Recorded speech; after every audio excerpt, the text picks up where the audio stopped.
people are strange when you're a stranger. Hi everybody! Hi Tamar! Game of Thrones episode 4! Dun, dun, dun, dun, dun, dun. Did you enjoy the episode? Yes. I did as well. I hope you did too. The episode was called The Book of the Stranger. And the theme of the episode was strangeness, being a stranger. Outsider. And we're gonna see how it plays out in every single location. So let's start at the wall. A Stark reunion! Finally! Jon and Sansa, a little bit awkward. They haven't seen each other for 5 seasons and 2 episodes, something like that. This is the first time that the two Starks meet each other. Right. So it was very emotional. Very emotional. I had tears in my eyes. You did? Yes. Both of them have sort of rose from the dead. You know, he literally, Jon literally rose from the dead. Because he died, they checked the wounds. And Sansa, you know, she was misplaced and she was tormented and raped. She's risen from the ashes. Yeah, and now she will play a big role in the events to come. Right. Like they didn't show the part of the conversation where they talked about everything that has happened for 5 seasons. Yeah. Because that would be maybe too long. Like, hey, Sansa, what have you been up to? We've seen Jon a little bit on the upside, you know. I think he smiled for the first time since the 2nd season or something like that. Right. I think he was like, oh my God, you have to try this. Yeah. You have to die, it's awesome. It's very good for the skin. And we see Sansa now getting stronger and she's becoming fierce. Taking command. Convincing Jon. She's not like, hey, what are we going to do now? Yeah, no, on the opposite. You have to unite the North, they will follow you. She gave them that idea. Right. I think it's the first time in Sansa's character development that she reached this point in which she's no longer a tool. Right. This is ours. She's a player. This is ours. We can take it. We should take it. Right. And you have to do it, bitch. She's not conniving like in a feminine way when women don't have other options than to manipulate. She doesn't manipulate him. She just tells it as it is. That's sexist. This is a good example for girl power. In this episode, the first one in the episode, and also following the theme of the episode, she's a little bit a stranger in this Castle Black. She's very much a stranger. She plays a role as a stranger, changing things inside Castle Black and what's going on there. Yeah. Right. So before we go on to the pink letter, let's go quickly to Winterfell, where we see Ramsay killing Osha. I really believed she's gonna kill him because she reached for the knife. Really? No. I like the exchange Osha had with Ramsay. He's like, you've seen my banner? I flay people. And she's like, you eat them afterwards? So it's like, you call that a knife? That's a knife! That's a knife. You see how they focused on Ramsay peeling the skin of the apple, and then after he stabbed her, he ate the skin. I really like that symbolism. Really? No. And we don't see Ramsay writing the pink letter. Yeah. Which wasn't pink. I was very disappointed. Fuck you, Buddha Creator. Yeah. There's this theory about the pink letter that he didn't really write it, right? And someone else wrote it in order to screw him. So I think in the show, it's in some weird way the same, because I couldn't believe that he wrote that. Like, the wildlings wouldn't have thought of going south. Jon didn't want to go south. They didn't have a reason. Now he just gave every one of them a reason to unite against him. That was a stupid move. He's a mastermind, Let's go back to Sansa. Now we see that we were right. She's going to kick ass this season. She's going to take the North. She has an army, 2,000 wildlings. She has Brienne. She has Jon now. A Jesus-type risen from the dead character next to her, who is also her half-brother. Right, and he doesn't want anything for himself. And he's doing it for the family. She also has another army in the Vale going to her to help her. Right. So she's now in a very strong place, maybe the strongest character in the North right now. Okay, so let's go to Littlefinger. So now he has an army. Yes. The only untouched army in the Seven Kingdoms, and let's not forget, because the army of the Vale didn't take part in the War of the Five Kings. They stayed behind the mountains, so they're fresh. Yeah. They are now going to Winterfell, because Littlefinger managed to manipulate Sweet Robin. Yeah, another bad roll of the monarchy dice. You know, hereditary system. You can't really foresee what kind of a king or lord he will get. In Robin's case, Sweet Robin's case, you see a bad role of the monarch. He dies. Right. A weak individual, stupid. Like there's this Lord Royce, who has served the Vale for all his life, and now his life hangs in like whatever Sweet Robin thinks. Like at the moment, he's like, okay, whatever, you can live. And to that, and to that point, in this scene, Littlefinger is the stranger coming from outside, He is the stranger. outranking the existing lords, Right. powerful lords. Yeah. So Yeah. have you noticed the way the Falcon looked at Littlefinger? Maybe that's Bran. Really? Bran's warging or something like that. Okay, I can see that. So let's go back to the wall for one last time. We finally saw a glimpse of the conversation that we were Yeah. waiting for about Stannis. Davos is finally has the nerves. What happened to Stannis? There is a unnatural triangle there, like Brienne hating Melisandre, And Davos also because and Davos also because he was allied to Stannis, and she remembers him from the second season. She suspects the foul play, the foul of the magic. Shadow Stannis, of the Mhm. Shadow So Stannis she killing suspect- Renly. Yeah, she suspects Melisandre. Awkward. Yeah. But he doesn't really, I don't know, he doesn't begrudge her because, I don't know, she was just doing a job, Yeah. doing her duty. So that's fine. And they're also like a trio of servants. They're not in it for themselves. They're Yeah. looking for someone to serve. It was like a scene from upstairs, downstairs, when you go downstairs and you check what the help thinks. Or like Downton Abbey, which is a shitty version for upstairs, downstairs. Okay, so let's go to King's Landing. Who is the stranger in King's Landing? The High Sparrow, of course. Okay, why? He Why comes so? from outside to change things, the way things works in King's Landing. Right. And also, in our prediction video, we said that he's. You said, come on, it was you. It was you. I said he is. I think he's a born again faither, and this was confirmed. Confirmed. So he wasn't born into the faith. And also, I said that he very much reminds me of Francis of Assisi, Who is that? who was the founder of the Franciscan monastery, That's a really historical a person. real historical figure who also was part of a family of merchants and had had money, Okay. and he gave everything away. Okay. He was a very important religious figure in which the current pope took his name. He was the first pope who took Francis of Assisi name because of his message for poverty. So he told us his backstory. He was basically a merchant, a capitalist. Like time equals money. He made shoes, beautiful shoes. He had everything. And then, like Siddhartha, you know Siddhartha? He was a prince, but basically he was a rich person who then understood that everything is fleeting and money doesn't matter. And then he retreated to the woods, to the forest, and he became Buddha. Like Marjorie mentioned to him in their conversation that in the book of the stranger, it said when you walk into a graveyard and you see that everybody dies, spoiler alert, then why not whore or drink? But no, he went the opposite way. He said, Allah. Also, he was a cobbler, the son of a cobbler. And there's this saying that the shoemaker's children go barefoot.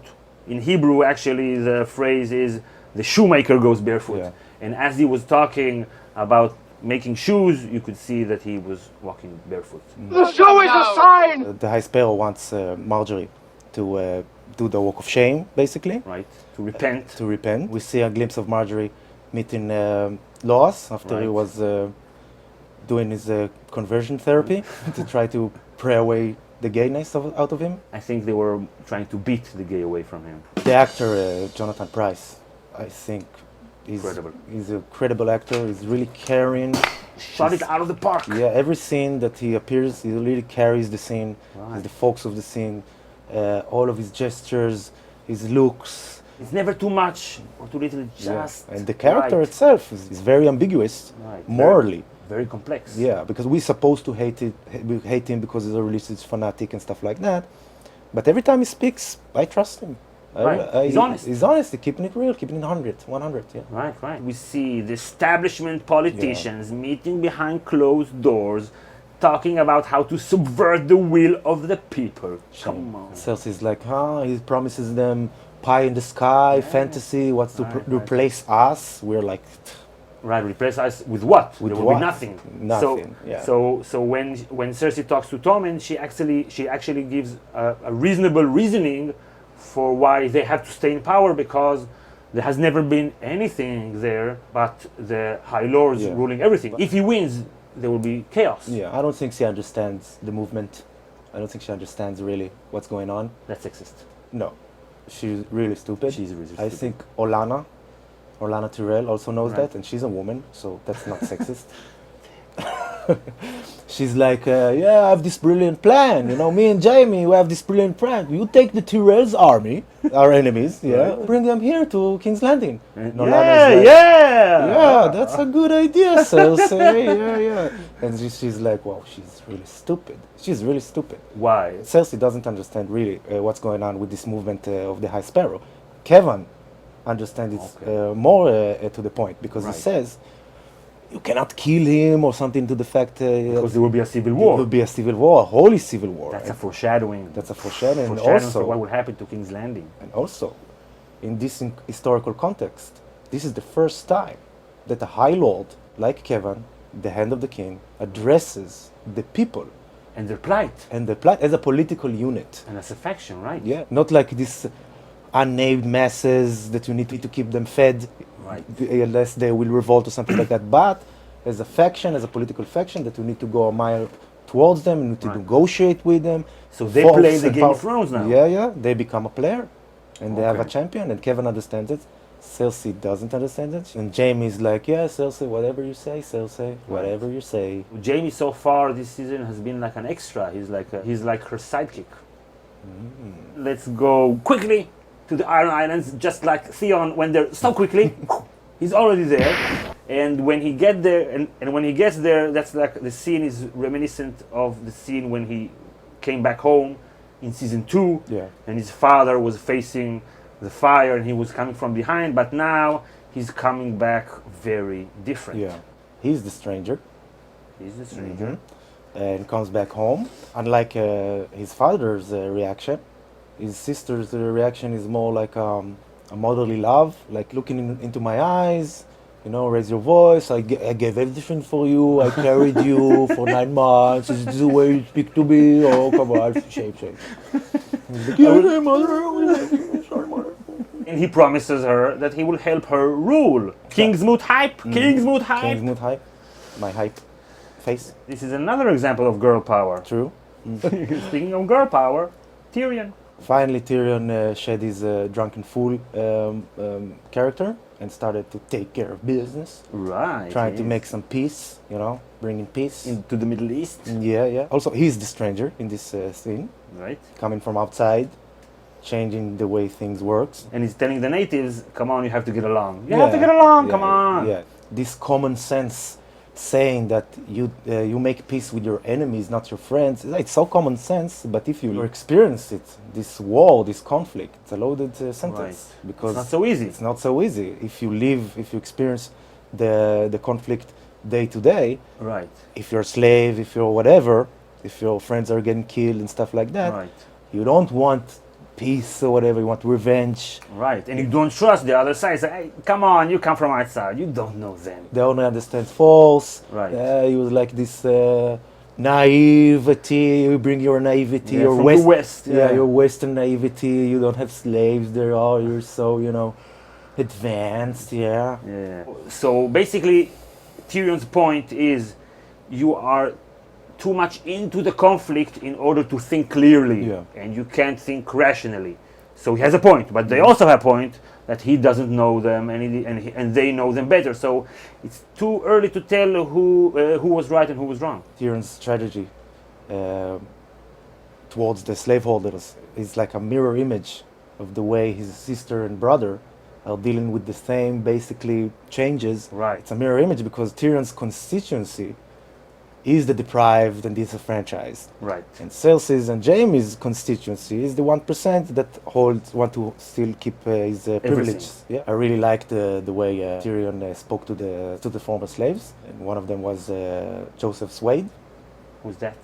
You know, I know it. Israeli actor. Yeah, Israeli actor. Shout out, Joseph! I like the way Tyrion walks down the stairs towards the people. Okay. You know, in Hebrew we have this saying, "Laredet el ha'am," which means go down towards the people. Right. Sort of treating them as equals. Right. Like go down towards them from Right. your high castle and ivory tower. And, stuff and like they that. demand answers, and he has to give them answers, Yeah, yes. right? And also we saw him talking about a transitional change, Yeah. not just change right away 180%, because then you might go to 360%. In degrees. I mean degrees. This is the difference between a reform and a revolution. Reform, you take the existing institution, but you just change them. Revolution is like everything is new. Right. The old needs to be destroyed Right. violently. Right. Only in the aftermath you can build something new. So this also echoes what's happening in King's Landing, because Cersei says that the High Sparrow wants a revolution. He wants a political revolution. Right, and Tyrion wants incremental change. Come on, I'm with him. Tyrion has small hands. Okay, so last but not least, Khaleesi confirmed she's going to unite all the Khalasars behind her. Yeah. And as we predicted, guest, the men did not save her. The dragon did not save her. She saved herself. Yeah. No help from men or CGI dragons this time. Right. She saved herself. She's the stranger She's the this thing, stranger. coming from outside, Right. changing the way things works up until that point. Right. Also And girl power. She's the ultimate girl power. I really like the exchange she had with all these skulls. Okay. For me, it was like the reason why men control the world in a nutshell. Because they It's are like she- so good at ruling. No, it's like she comes to them and she basically humiliates them. Yeah, you're not a real man. I'm tougher than you. And they're like, I have nothing to say, so I will rape you and kill you. So this is like in a nutshell the only advantage that we as men have over women. That, we can't control you. So the minute we can control you, we will rape you and use our force. Right. Then everything burned so quickly. That was odd. It wasn't so strange. They poured oil in advance. Who? The producers. So a while back, we predicted that Daenerys, will be some kind of a Genghis Khan character. Genghis Khan, because the Dothraki are like the Mongols. The Dothraki, are pastoral nomads, horse people, Right. and they are divided. They follow the strong man No stallion that mounts the world. until Genghis Khan. So he united the tribes. He united the tribes. But when he united them, they went out of their natural habitat to not only pillage but also conquer. He came to them and said, "Oh, you burn villages and come back and drink."